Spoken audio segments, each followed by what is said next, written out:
Hey there, and welcome to the ADK Rock and Metal channel. I, of course, am Dave. There is no Kirk or Andy with me today. They are off doing other things for the channel, but I am joined today by Harry White, who is from HAMMERDOWN All-in-One Management. I hope I got that right. Almost. HAMMERDOWN All in Management, but that's all in one. It's the same thing. It's all there. It's all... Yeah. Welcome to the channel. Thanks for having me on. Really appreciate it, man. Yeah. Thank you very much for having me. Well, it's because you kind of popped up on one day. Well, it must have been about a couple of months ago or something like that. You just suddenly popped up in one of the groups that I was in and talking about your YouTube channel. And I was like, oh, there's someone else starting another YouTube channel. It's always good to find out what people are up to. And then I found out about HAMMERDOWN and wanted to find out more about this company. And then I found out about you've obviously got this festival coming up, and you've got HAMMERDOWN Takeover going on, and HAMMERDOWN All-in Conference coming up, and so we're going to talk all about all of those things. 7,000 things. 10,000 things. We're going to try and do it methodically. We're going to try and work through these in process. So obviously I want to start off about the actual HAMMERDOWN All-in Management. So I want to take me back to where this started, because I've got it listed as Facebook as 2015 was when it kind of started. Was this something you started up as just something you wanted to get onto, or how did it all come together? Well, the management's actually only been about for 9 months. The brand's been about since 2015 as a whole. First of all, it was a festival. So basically, I'd been asked for a couple of years by various bands to manage them. You know, that I've had nice comments, which I'm very grateful for, at the festivals, saying, this is very well organised, you're really looking after us, you treat us really well, whether it be the riders or everything's very organised, or the schedule or the team that we have. And they were like, we want you to manage us. And at the time, other than the contacts, thanks to the festival, I didn't really have any understanding of band management. And I was living in Cardiff at the time, working about 75 hours a week in sales and running the festival, and I have a child. Right. And so there just wasn't time. So I turned a few people down a couple of times, and then we did HAMMERDOWN Festival 2023, and it went really, really well. And so coming off the back of that, I got back to Cardiff at like 5 a.m. or something ridiculous. I think it was about 3 a.m. actually, but I had to be up at 5 a.m. to do my sales job. I remember getting there, and I just thought, what the hell am I doing here? So I thought, I'm gonna call it a day here. I'm gonna go get a 9 to 5 down south, get a job in accounting so I can learn about finance and taxes and stuff, because if I'm going to start this management company thing and there's going to be 2 companies operating, I should probably have a very good idea what I'm doing financially, because I screwed up the company accounts for the festival in the past. That's a whole other story. But I thought, well, now's the right time. I've got more time on my hands. I've got these things called evenings, which I'd never had before, because the sales was 7 a.m. till about 10 p.m. every day, 6 days a week. So it was pretty intensive. And the first bands that had approached us a while ago, I got in touch and said, hey, look, if you're still looking for management, I'll set the company up. And they were like, yeah, let's go. And that was a band called Weller, who, I mean, they're flying right now. They're doing so much. And I'm just buzzing to be along for the ride, really. Like, we're all having such a great time. So, yeah, that's how it started. And, they were the first band, and we've gone on to sign loads of bands since. We're on 15 bands at the moment, which is pretty nuts. So yeah, we've taken on quite a lot of work, but I'm loving it. It's now my full-time job, which is great. So I get to do this every day. It's fun. Because what a lot of people probably will not really understand what the role of a management company is, because they'll either they're outside of it and they'll just assume that you run around and make sure they turn up for rehearsals and you make sure that they do.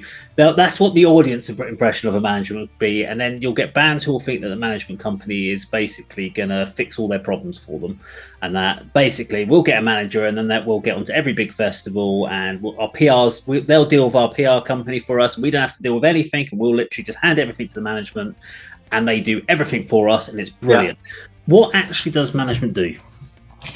Depends what the band wants, to put it right. So the way we do things, we have several different packages, and we allow bands from like a long list of stuff the chance to choose whatever bits and bobs they want for what they need. Because one of the things that we realised when we were setting up the company is every band has strengths already. So some bands that we manage have people that work in marketing in their band, which means they do the social media better than I could, because they actually work in that industry and I don't. So therefore, I don't need to manage their social media. other bands already have their chosen producer, chosen videographer, chosen photographer that they go to for all of their stuff, and therefore they don't need me to get them cheaper deals with a producer or liaise with a videographer, because they've got all of that already. Yeah. Some bands are very, very well connected with the gig side of things and don't need that. They're just very disorganized as people and just need people to keep them scheduled and on time. And I thought that was all bands. But, well, it is most, but not all. I mean, we've got some really organized bands in our books, which I'm incredibly happy with. They're just great and so easy to deal with. But yeah, it really depends on what the band needs. So the reason we're called HAMMERDOWN All In is because we wanted to be all of what a band needs, or I suppose whatever that band needs. So the problem, I guess, is that every band has people trying to take their money, whether it's venues after merch cuts or record labels also after merch cuts and after cuts of everything else, a booking agent that wants your money, a manager that wants your money. So we try and roll everything into one. So we're not experts in any particular area. No, I can't get you on Download this year. No, I can't get you on, you know, a world tour with Clutch or Volbeat or whoever you like. Like that isn't going to happen. A, these things take time. B, I'm a realist. And C, we're a new company.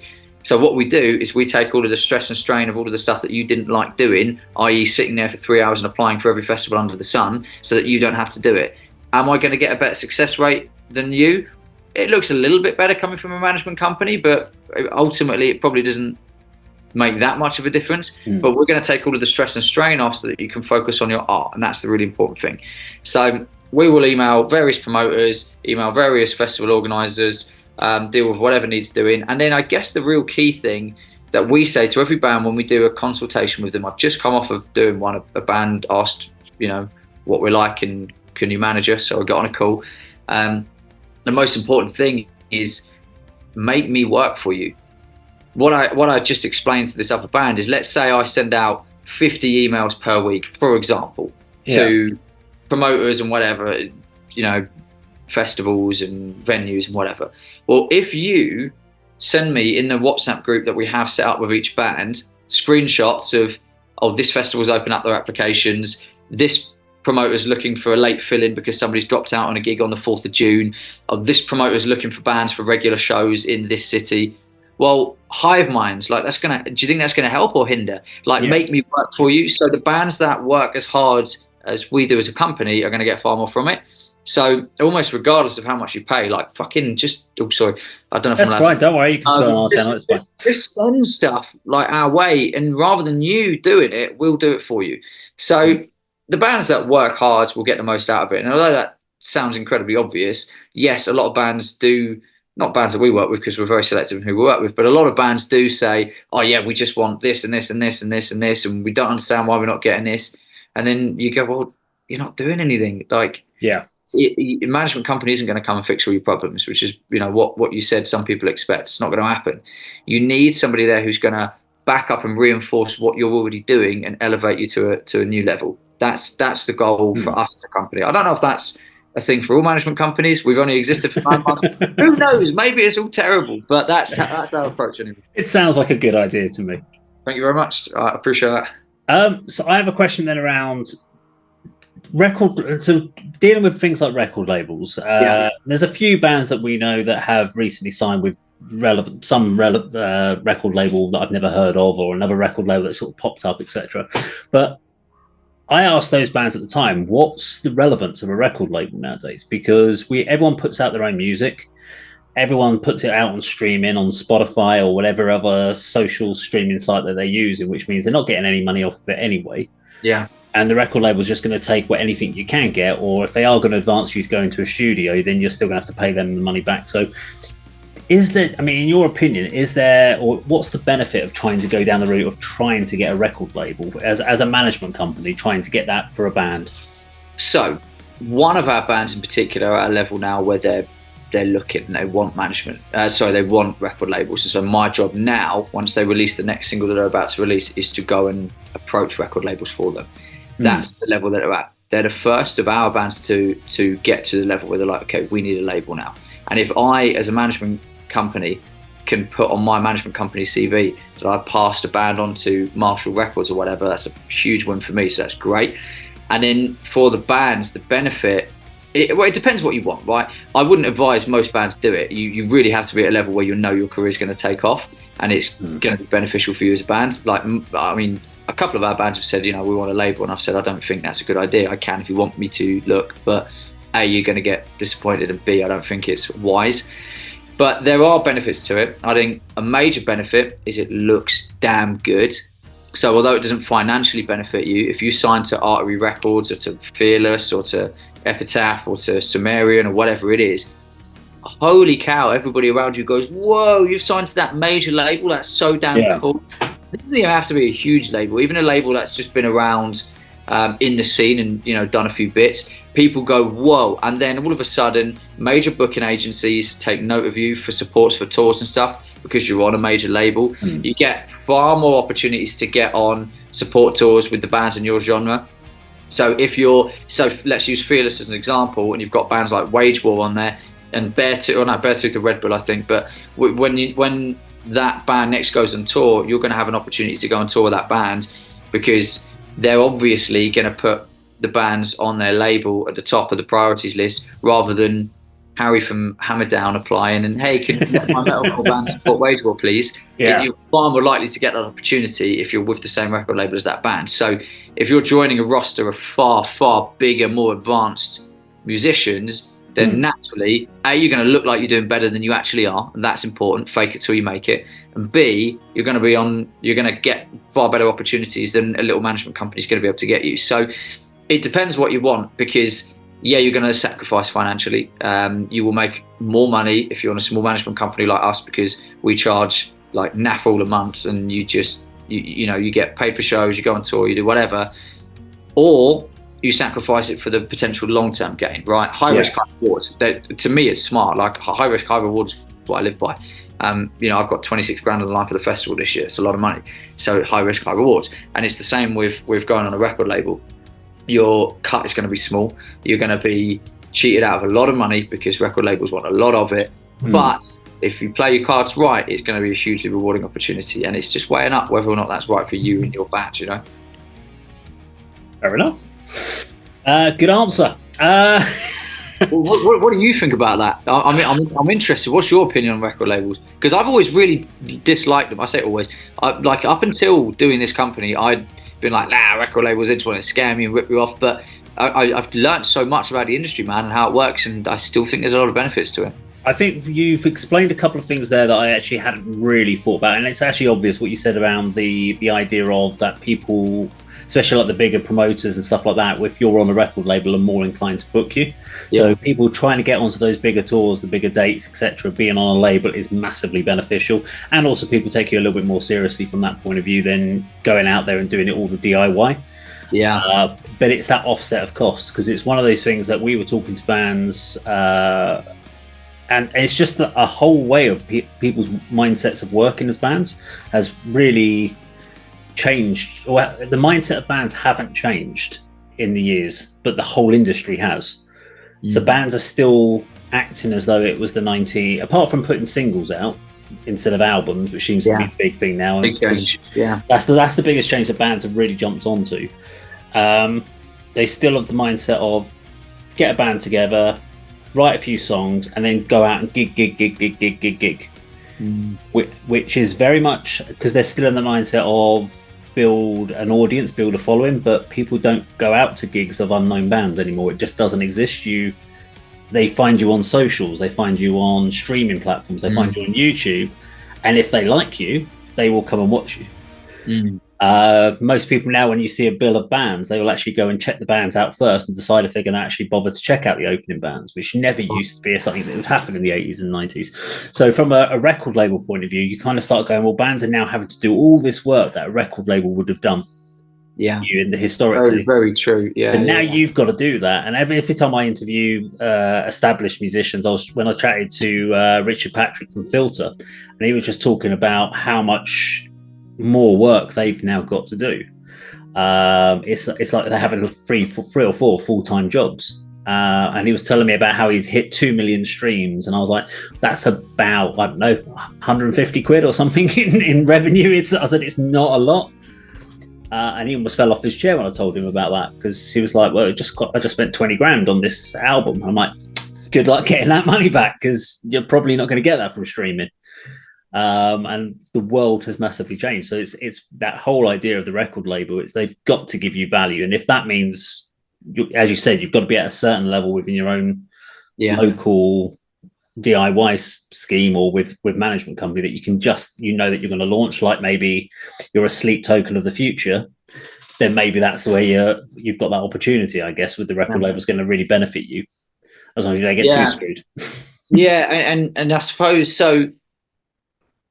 Similar with big booking agencies, if you get yourself on a big booking agency, then in a similar vein, I mean, I get offered this all the time. I'll approach a band for booking them for the HAMMERDOWN festival. I say, I'll book this band. Here's the offer, and they'll come back saying, no, we need this much, and we'll try and negotiate. And they say, well, look, I'll tell you what, if you do it for X amount, I've got to book this smaller band. They won't phrase it like that, but this smaller band, I'm trying to get them on some festivals. So I'll do a package bundle for you, together, pay X amount for both of these bands.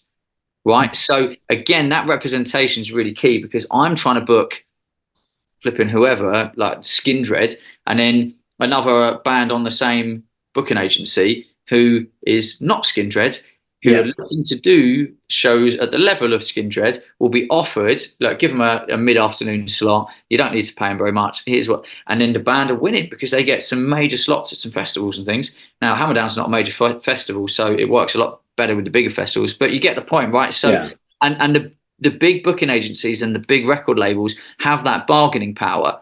It's like, I mean, every year in the comment sections, in the download groups and the Bloodstock groups and whatever, you see a band opening the main stage and like, oh, whose son's that? Whose daughter's that? Oh, do you know what I mean? Because I know. Oh, who did they have to hang around with to get that slot? Exactly. Because they're terrible or whatever, right? And people make all these stupid comments because they just don't understand the industry. But the point is, like, there's ways to do well, and those bands who are opening download main stage, I'm not saying like this year or anything, but just generally, like, when those kind of things happen, when people go, how have they got that slot? That doesn't make sense. Well, it's because a big record label's gone, hey, if you book Guns N' Roses as the headliner, can you just book this band on the opening slot for the main stage, please? And Andy Coppin goes, well, okay, I've got Guns N' Roses, wicked. Fair enough, yeah.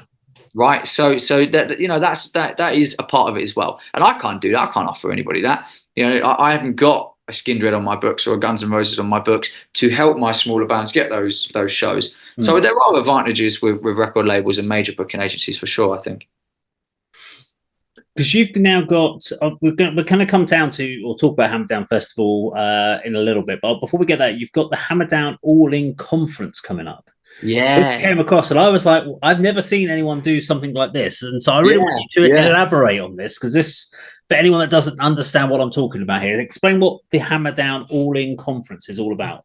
Right. So when I used to do sales, I used to do commission-only sales in shopping centres and door-to-door and all that kind of stuff. And 4 or 5 times a year, they would arrange these regional conferences where all of these sales kiddies, 19, 20, all dressed in suits, right, would all go to these massive fancy Hiltons, and all of these super successful people in sales who are multimillionaires would get up on stage and they'd give talks on how to improve your sales skills and do all this stuff, right?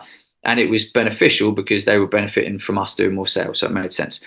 Now, when we set up the management company, we knew that we were not as good as other management companies. We were newer, we couldn't charge so much money, we needed an edge. So we tried to set up as many different things as we possibly could that would set ourselves apart. And me and the guy I set the company up with, we said, hang on a minute, why don't we do our own regional conference? Why don't we do that for all of our bands? Because one, means we can learn better how to manage bands, and 2, all of our bands get the knowledge firsthand also and can better themselves as musicians. So we set up a conference. It's at the EBM Centre in Peacehaven on the 7th of July. We've got a handful of tickets on sale to the public to help us pay for it because it's flipping expensive. And we've paid for a whole range of speakers. All of the bands that we manage obviously get to come for free, but we've got a limited number of tickets on sale so that we can make up the costs. But we wanted to give something back to our bands that was a bit unique, a bit different. So we've booked a range of speakers who are industry experts. We're announcing later on this week some festival directors who are coming to do a talk on how to get your band on a festival and how to not irritate festival directors. Quite important, right? And we announced last week a songwriting talk. So we've got Dave McPherson from In Me, who's released several solo albums as well, and Steve Patel from Lost Alone, who, as a professional career, is a songwriter. He wrote 7 out of the 10 songs on the last McFly record, for example. Right. And his band Lost Alone has toured the world with My Chemical Romance, Paramore, 30 Seconds to Mars, Biffy Clyro, everyone. So both bands are incredibly successful. I mean, In Me have played with like Metallica and stuff like that, and played main stage Download twice. So they're doing a talk on songwriting, and that's not particularly beneficial to me, but it is very much to the bands. We've got another talk from radio hosts who are going to be doing a talk on the importance of airplay in this day and age. Not what radio stations are more important, but like what you should be targeting, how you should be approaching radio stations, and again from people running a podcast as well, coming to do a talk in a similar vein. Other stuff we're announcing as well for it, but yeah, it's a 6-hour session. There's going to be breaks between, obviously, but yeah, we're going to have various talks throughout the day to benefit everybody, because it makes my job easier as a manager if all the bands on the label know what the fuck they're doing. Win-win. Right? Don't we all win from that? So yeah, so that it's a cool concept. Hopefully I don't lose too many thousands of pounds. It's costing a stupid amount of money to put it on. That's when you have to go deep in those pockets. Find a change at the back of the sofa. But I love it. I don't care. Like, I mean, we did like at the end of last year in December. Again, like, find me other companies that are doing this. We invited all of our bands to a restaurant. We hired out a restaurant, paid for everybody's food and drinks, and just had a big networking session. All the bands that had signed to the label, we said thank you for trusting us. You were the first 7 bands that signed with us. That's how many we had in December. And you could have gone with all these different management companies, and you've gone with us. So let us treat you for that. They all came. We had a nice time. We bought everybody these like cool football shirts with their band printed on the back with the HAMMERDOWN logo on and stuff. Yeah. And that was a nice, sexy bit of PR for some photos. We got a professional photographer there. We did like a video edit as well of the night. And about 6 gigs and 2 photo shoots with the guy who was doing the photos and the videos were arranged off the back of that meal that I therefore didn't have to arrange because everybody was there in the same room. So the whole point of this management company is hive minds. Like, we just want everybody to grow, and everybody helps everybody else grow. And that's kind of the mantra. We're all a family. Everybody helps each other. Only the bands who aren't particularly interested in helping anybody else will get the least. And that's not to say that anybody is like that, because thankfully all of the bands on our roster are all very helpful to each other. So, like a little mini community you've got going on. Yeah, man, that's what we're trying to grow. Like, we've got 100 ears on the ground. Tell me, do you think that's more or less beneficial than my ears on the ground? Very true. So before I get to the Head Festival talk, HAMMERDOWN takeover. So what's that? Is this your kind of like smaller events, non-festival? This is just shows that you put on? Is it different venues, locations? Is this just your like promotion element side of the company? It is specifically for the management company. So the basically, again, this was created when we were newer, and we were getting less gigs for our bands than we are now. So we thought one way to, I suppose, even buy ourselves a little bit of time was to put on our own shows where we hired a venue and we pay the bands and we do all of that stuff, so that we can get some momentum going. So we do monthly shows at a little venue called the Charles Dickens in Worthing. And every month, 1 or 2 bands from our roster will play with other bands who are local to this area, so that bands that we manage in Kent or in Bournemouth can come to a new audience, a packed room where 2 local bands have filled it up for me. So therefore, they get a new audience in a new city. They get another gig on the books. All exciting on the socials, just constant man. So our word is synergy, right? That's our word, and everything has to benefit everything else. And the more we can get that HAMMERDOWN brand out there, whether it's with the management company, the conference, the showcase festival we've got in September, the main festival, the winter festival, the warm-up show, the beer company, all this different stuff, is because we just want that brand out there as much as possible, because if people know about HAMMERDOWN, it attracts more eyes to everybody that we work with. So that's the goal, man. Just monthly shows. They're only tiny. It's a 90-cap basement venue, but it's just more fuel, man. It's just more fuel to the fire. So that brings us nicely on to the HAMMERDOWN Festival then. So just tell me about this year's festival then. Oh, I'm so excited. I can tell. Yesterday marked 2 months to go. So today is 2 months until the final day of it. It is a full weekend on the 27th and 28th of July. So it's 20 bands, 10 per day. And it's, I mean, my whole mantra has always been with the festival, rather stupidly, because it means I lose lots of money most times. I will just book the bands that I like, and I don't really care, uh, like whether or not they fit with each other, or whether they. I don't care. I just want to book stuff that I want to see. And yeah, for the first 4 years, that was a terrible idea, really. But now it's kind of become its own thing where, A, people trust my judgment, which is cool, and B, people respect that it's an honest festival that actually likes the stuff that it's booking. I'm not booking bands who have got a hype. Lots of our bands do have hype. It's not to put them down, but like I'm not booking hype bands that the media are bigging up now and going, oh, I should get on that train quickly. Like I book bands that I like listening to, and that's all it is. So yeah, we've got 20 bands. It's headlined by Our Hollow Our Home, who are a Southampton-based metalcore band who I've been following for nigh on a decade now, and I love those guys, and it's an honour to finally be at a level where I can book them. And then we've got In Me headlining the Sunday, which is mad because, I mean, we've already talked about them, right? They played the main stage. They've just come off the back of a UK tour. They've been around the block, man. They know what's going on. They're very, very, very good musicians, very, very experienced, and some of the loveliest guys ever. And my reason for booking In Me was I wanted a band on the lineup with, the word I was using at the time was depth. I wanted a band with real depth. So a band that have done everything, that everybody recognizes their name, but aren't actually massively expensive to book. So that was the mantra, you know. And In Me were perfect. They're local, they're great guys, they're easy to work with, and everybody knows who they are. And they're flipping awesome. I can't wait. Like I've never had the chance to see them before. So and that's the other thing, right? I book bands that I've never seen before, and I'm like, okay, they've got no gigs coming up, or maybe I have. They're only playing stuff in those cities, and I can't get to them or whatever. So I'm just going to book them for my one then, so I can see them. It's a very expensive way of going to gigs. It's most people just pay the £8 or £9 for a ticket, but you book a festival and make one up. Yeah, it's moronic, really, but it's fun and I like it. So when you're thinking about this festival, so you'd have done the last one. What's your starting point for booking a festival? So anyone out there that's going, oh, I feel like I could book a festival. What in your head? Where do you start? Do you think the venue first? Do you set a budget first? Do you think the bands first? What's your process? So I refine this process every year because I started this when I was 17. I didn't have a clue what I was doing and lost so much money for 4 years. And now I feel like I've got it nailed down. It might still be wrong, but it's starting to work, which is nice.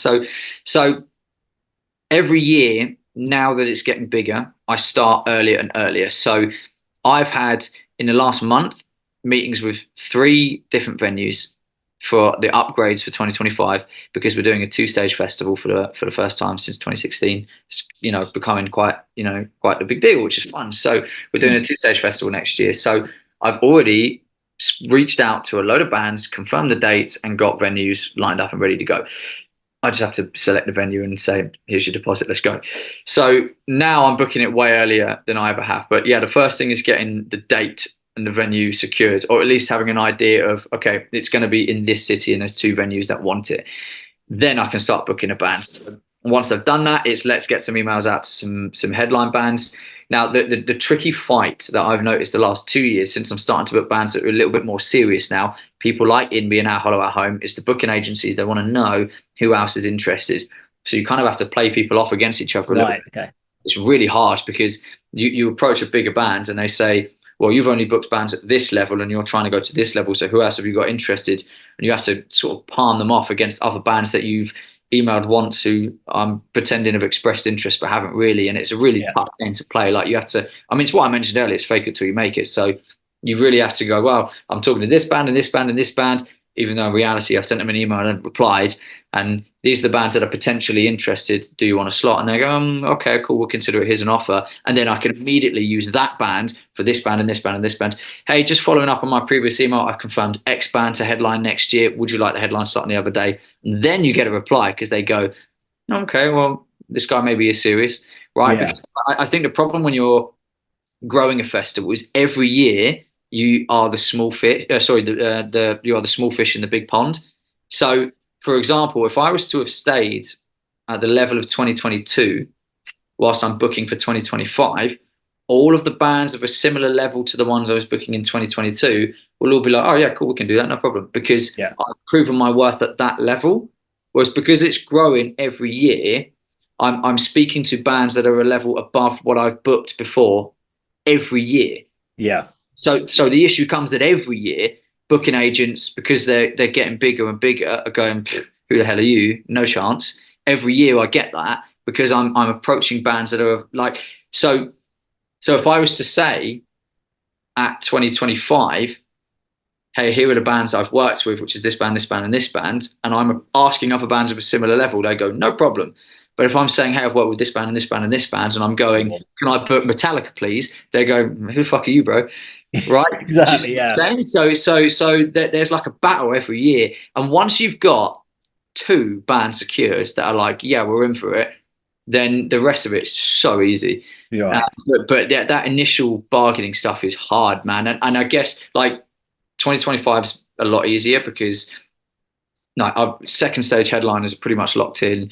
I've got 1 or 2 bands that are sniffing at main supports on the main stage. Headliners finding it tough, I'm not going to lie, but we're working on that. And so it like once I've got those couple that are like offers made, there we go, we're in. Then it's so easy after that. But man, it's tricky getting those first couple secured. So yeah, it's get a venue and the date locked in, and then it's let's get those headline bands in there as quickly as possible. Because I'm wondering, so when you're picking these sort of headliners, if the offer that they want is more than you originally budgeted for, you're like, right, well, they want this much to play it. But do you suddenly go, well, if I got that band, then the price per ticket I could put up higher than I originally was planning? Do you sort of go, well, actually, I was going to do it as £20 a ticket for that, but actually, if I'm going to be getting Avenged Sevenfold are suddenly playing it, I can go, hang on, I can do £40 a ticket now because actually I'm going to have a much more significant band and I have to adjust my bill accordingly. Is that something you have to think about when you're booking? So every year, so I'm a big believer in manifestation, and every year around this time of year, I write my lineup of what I am going to have. Now, in reality, you're never going to get all of it, but I get 50 to 70% of what I set out in my lineup by the time the full lineup is complete. So I've already set up a lineup of exactly what I want. Now, whether or not I get that is a different question, but I'm going to get the majority of that. And so I've already decided on a ticket price that I think is fair for that lineup that I want to book. And therefore, if I say my budget for headliners is £10,000 and I think the headliners that I've listed on my dream lineup for 2025 are worth £100 a ticket, let's say, then if those bands say, actually, no, we want £20,000, then no, it's not worth it because I've already decided what I think a fair price for that lineup is. So no, because otherwise I'd be approaching bigger bands. So it all comes down to the pre-planning of this is what my lineup is going to look like, and roughly it's going to be this. Therefore, for that lineup, okay, albeit they can't make it, swap that band, £65 a ticket is justified. If the bands can't come within the budget, I approach other bands. I can't, like, there'll be times I squeeze, of course, because I want the best lineup I can possibly have, and like I say, I will stupidly book bands that I just want to see. But like, you see what I'm saying? So you've got to I think you have to have an idea of your ticket price and what your lineup's going to be before you start throwing offers out there. Like, I have a list on my phone of my full lineup and exactly what I want to pay all 36 of the bands on the 2-stage festival next year. I have that all lined up. I know exactly how much the budgets are going to be for both days, for both stages, for the headline bands, main support, whatever. And out of that, those 36, 9 per stage over 2 days next year, I would say probably 25 or 26 of them will be confirmed, no problem. So then I've already got a list of spares, other bands that I would like to book. They'll never know they're going to be serious because they don't know when I contact, so it doesn't matter. That I will swap in as time goes on when those 9 or 10 that can't do it say, we're not available or your offer's not good enough. Fair enough. Because I'm curious then about... It's something we talked about on the ADK channel fair old chunk of time back, probably even last year. We discussed about festivals and the sheer number of festivals that go on now. Because it used to be, you go back 20 years ago, you'd be talking Monsters of Rock Festival, Reading Festival, and that was about the gist of it. You might have had a couple of little local things going on there. Then Arctangent came along and Download overtook Monsters of Rock and a few other things. Now, festivals seem to start from about mid-March, April time and go on all the way through till end of September. And you've just got festivals constantly hitting. As soon as the sun sort of stays up a little bit later, Yeah. You've got festivals going on. So how do you make a festival like yours stand out from the rest? Because the one thing we found from the local gigging scene is people don't go to the local gigs as much because they've got to save up for the 150, £200 that they're going to spend for a week, that festival ticket that they're going to for that weekend away, or they're going to Bloodstock, and they know that that basically means that for the month beforehand and the month after, they ain't going to a single local gig at all because they just can't afford to do it. So how do you make something like yours in the back of your head, HAMMERDOWN Festival? How do you make it stand out amongst the rest of the pack? Yeah, it's tough, isn't it? So I think firstly, the word festival is a bit of a buzzword, and I think actually a lot aren't festivals. I can very, very openly say that the first 4 that I ran, first 5 actually, I would say weren't festivals at all. They were days, long days of bands in music venues. Yeah. And so I guess it's about breaking down and understanding what you think a festival is and figuring out whether or not you fit into that landscape. So you can call whatever you want a festival. I guess the thing, I was going to say problem, but it's not really a problem. But the thing is that you can call anything a festival. You've got, I mean, look how many food festivals there are now. Look how many, I mean, there's beer and music festivals. There's Truck Fest, which happens to have several stages with music on. Great festival. There's loads of different things that will call themselves a festival, and it's defining what it means to you. So Truck Fest is a great example. It's all about, trucks, but they've got several stages of music as well, right? And so it's understanding, okay, what are the core elements of a festival? So to me, that means music. To me, that means food.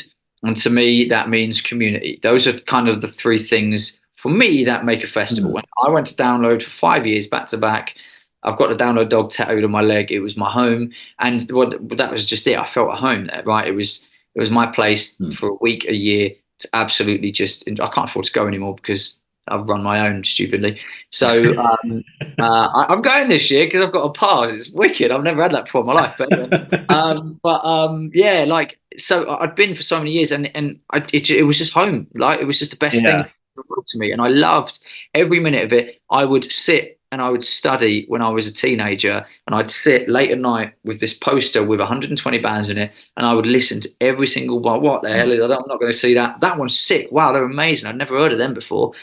And several of the, by the way, I would go to Download as a teenager, and this was like Ambitious Harry as a kid, and I'd see bands and be like, I'm going to book them, and next year they're playing my festival, and it was like my thing, right? I'd scout, I'd go to the Dogtooth stage and scout my headline next year, and so many of some of my best friends in the world now have been because I've seen them at Download.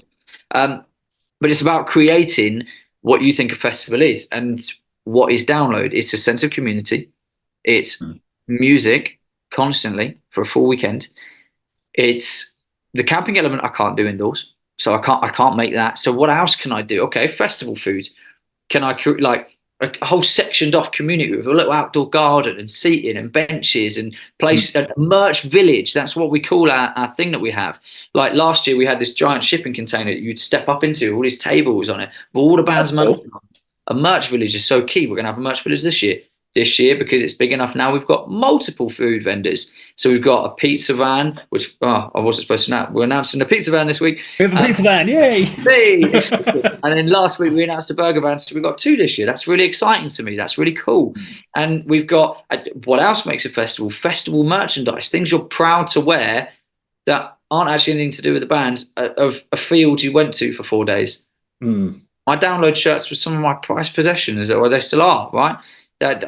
The memories of that stuff. So having festival merchandise that, I see people with HAMMERDOWN shirts. I'm like, that is the coolest thing in the world. So having all these different things that makes a festival to you, and there's not one definition of that. Like I said, you can call anything a festival. Lots of people call very bizarre things festivals. Great. To them, that's a festival. And so it is a bit of a buzzword. And I do think people who don't really run festivals can get away with calling their thing a festival, like mine was for 5 years, because I didn't really know how to make mine a festival. And I think it's just creating what you believe a festival to be. And that's what I think we try and do with HAMMERDOWN. Sounds great. So before I get on to the future plans for HAMMERDOWN as a whole, we need to talk about your YouTube channel then.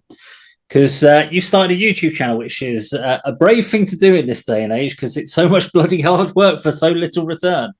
Yes.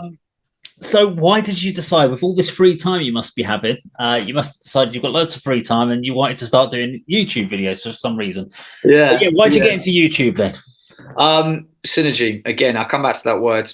Everything branded with HAMMERDOWN helps everything else. So we've got this beer company. We've got all these different things that will synergize with everything else. So, for example, the beer company that we've got is going to be sponsoring some of the tours that we put on with the management company for some of the bands playing the festival, right? All this synergy. And so the YouTube channel was a great opportunity to get more eyes on the HAMMERDOWN brand. So on the channel, I rank albums of bands that I like. So I've ranked Stone Sour's albums, Tremonti's albums. I try and do bands that have either called it a day or haven't done anything for years, so that the video is still relevant in a year's time, rather than ranking Bury Tomorrow's and then a new album comes out next year. That would be stupid. So I try and rank bands that have called it a day. And the people that watch those are Stone Sour fans, not HAMMERDOWN fans. Okay, some of my friends will watch it because they're nice people, but like I'm not a celebrity. Like people are clicking on that because of Stone Sour, not because of Harry White. Exactly, yeah. So when I then talk in the video and mention at the end or at the start, big week for HAMMERDOWN. We've just announced our Winter Militia. But anyway, you didn't click on that video for that. You clicked on this video to talk about Tremonti and all of the amazing albums that he's released, right? And so people go, what's this HAMMERDOWN thing? And they find out about the management company, they find out about the festival, they find out about the beer company, they find out about whatever. And so it's just extra eyes on my brand. That's all it is. And it's something I've wanted to do for years because I'm so deeply engrossed in all of the bands that I follow. I just love it. And so I've been ranking albums on my phone. I've got like loads of them for years. And now, for zero effort, because I've already done all the work, I can make a YouTube video about something I wrote about 2 years ago on my phone. So, like, I've got all the content there. Like, it's something I wanted to do for years, and I never had the time to do. And you're right, I'm a maniac, and I do work, 16 hours a day. But there's 24 in a day, and now I have that extra hour to do the YouTube channel. So, yeah, I wanted to do that, and yeah, it's cool. And again, the synergy thing, like, so I get to put stuff on the channel that's also relevant to other things to do with HAMMERDOWN. So it's not just ranking albums. So I'm doing vlogs of gigs and festivals. I'll be doing a download vlog. I'm doing interviews with bands. So like I did a big tour vlog when I went out on the roads with Weller, who are a band that I manage, who are supporting In Search of Sun, who are good friends of mine. Saw that. Right, thank you. And Weller are also playing HAMMERDOWN Festival. So I get to big that up in the video. Synergy, bro. Like the more stuff I can do with the HAMMERDOWN brand, like, I mean, I never thought this was going to happen, and it's kind of mad, but like I get people coming up to me in the street now, in shopping centres, in a pub, right, where people are like, oh, you're the HAMMERDOWN guy. And I'm like, yeah. It's great. Like, it's the coolest feeling in the world. And the first time that happened, I was so humbled. I still am. I just think it's mad. But it's because there's just so much going on all the time, right? Yeah. Like, so much stuff happening. And a lot of it's fluff, right? A lot of it's bullshit. But the whole point is it generates conversation, generates talk, right? It's just marketing. Like, it's all the stuff I learned when I was doing sales. You just got to like get your brand out there as much as humanly possible, and that's what I'm trying to do. And the channel was something I get tremendous amount of fun off because it's something I wanted to do for years, and I found a way to benefit what I'm doing. And the other thing that we do in each video as well, this is just a thing I decided on the spot to do when I was making my first video. What a cool idea would it be to, whilst talking about Stone Sour's albums, this massive band who have toured the world a million times, why not do a little segment in the middle of each video where I promote a local scene band via the t-shirt, and I go, before we get into the top 3 Stone Sour albums, I'm going to tell you about the band on my shirt. They are this small band from Brighton who have released 6 singles and they're really, really good, and please go and check them out. And I'll put links in the description of the video. So every video there is links and a 2-minute conversation about another band. Sometimes, conveniently, that band is either a band I manage or a band that are playing a festival. Yeah. So, I'm talking about Bleed Again, and they're great. And you've clicked on this video to talk about this metalcore band. Well, I'm going to tell you about a metalcore band. Oh, and by the way, they're playing this festival, which I also run.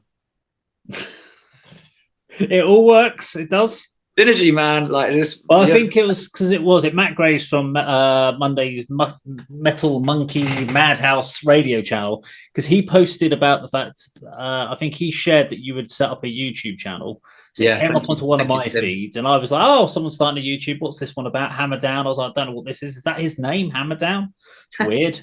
clicked on it, and then I was like, okay, yeah, no, I'll subscribe. Let's go check what this is all about. And Thank I was like, you. oh, Thank do a you. management company. I'll have to check this out as well. So it does work because it made me go and click on the management company and find out. And then obviously I was speaking to Matt, and then Matt was like, "You and Harry should have a chat." I was like, "Let's do it. Now Let's we're have on a a Zoom chat call, about bro. Yeah, dude, it." I love that guy, by the way. Matt's awesome. Thank you, Matt. He had me on the show the other week. We had a great time, we had a great conversation. So yeah, I'm always grateful. He's a lovely dude, man. He So cool. is. We did our 2 hours yesterday and managed to get through, I think, 3 questions in the end.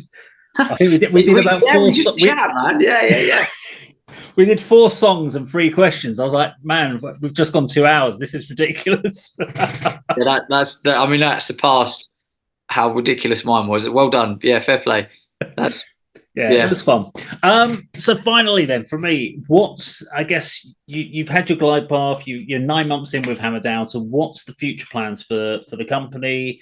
You've already talked about Festival 2025. So you seem to be wanting to link lots of different things. Have we got some new other elements you're going to bring into HAMMERDOWN that you're going to more synergy parts, or what's the future looking like? Yeah, I mean, we've got a million things that we want to do. I've got so many ambitions that I want to achieve. Um, I just love everything that I do with music. It's been my life for years, and I finally get the opportunity to do it as a career, and I love every second of it. It's just awesome. And so I've got loads of crazy things I want to do in the future. I want to own a music venue. I want to call it, the HAMMERDOWN. I want to have like a 400 cap venue that books local bands and like has a proper scene in a good, strong city for music like Brighton or Southampton, perhaps. And bring local bands through and book 1 or 2 tributes a week to tide the venue over so that we can put on the local stuff. But like, I want to do that. I want to have a HAMMERDOWN store, which will be ultimate synergy because the shop windows will have the latest HAMMERDOWN events in it. You'll be able to buy HAMMERDOWN tickets in the shop, and inside we'll have a little bar where you can drink HAMMERDOWN beer and all this kind of stuff. So everything, the synergy element, right? But I mean, that's all stuff for the future. Like, give me 2 years and that'll all be up and running. But the next thing is the beer company. We had a brand of beer last year, which went down really, really well at the festival. Unfortunately, Concord have, certain ties with the brewery and they can't stock it, which is a shame. But it has given me time to actually incorporate it as a limited company, so everything has worked out just fine. And so I'm getting all the licenses required to actually sell and stock that at various local pubs. So my goal within the next couple of months is to go and approach local venues and rock pubs, the independents that don't have as big contracts with breweries, and say, will you have 1 row of your fridge for this beer? This is HAMMERDOWN. We're quite recognized now. Will you have just 5 of your my little beers in your fridge on the left-hand side somewhere and charge whatever you want for it? And that's the plan. We're going to get that stocked in synergy because someone's going to drink that and go, what's this Hammered thing? And they're going to look it up and whatever, and it's going to grow. So the beer company is the next thing.